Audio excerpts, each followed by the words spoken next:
ये ऑडियो सिर्फ जानकारी के लिए नहीं, ये कोई मनोरंजन वाला ऑडियो नहीं है। एक गहरी चिंता को लेकर के ऑडियो आया है। आपने अभी जो बातचीत सुनी, वो डिजिटल अरेस्ट के फरेब की है। ये बातचीत एक पीड़ित और फ्रॉड करने वाले के बीच हुई है।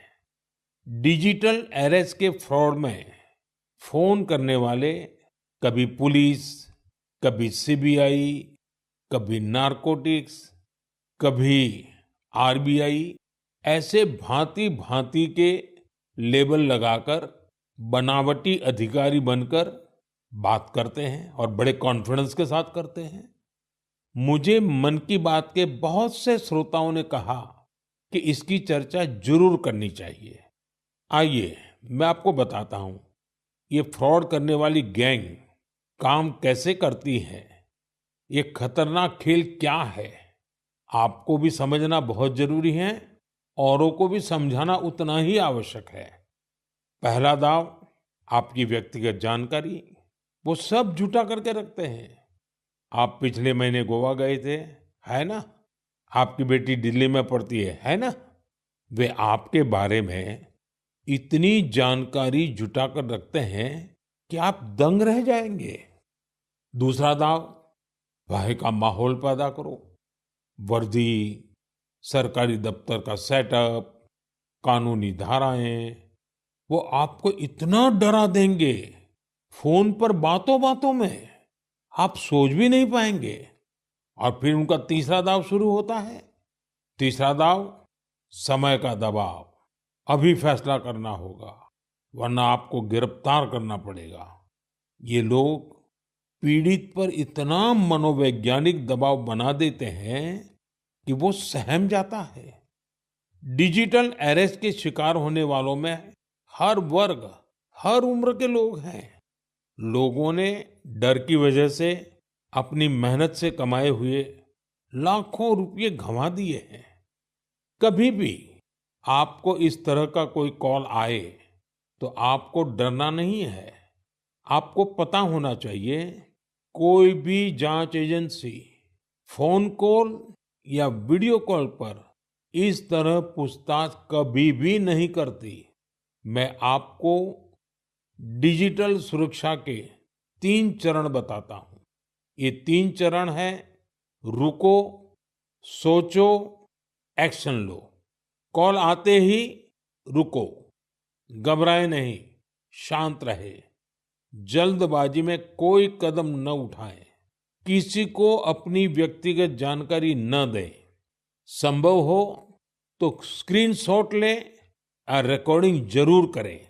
इसके बाद आता है दूसरा चरण।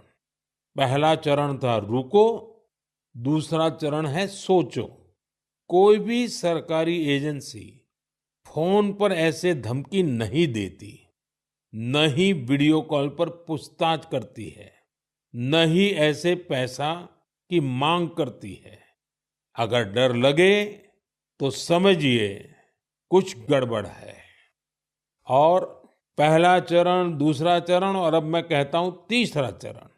पहले चरण में मैंने कहा रुको, दूसरे चरण में मैंने कहा सोचो, और तीसरा चरण कहता हूं एक्शन लो।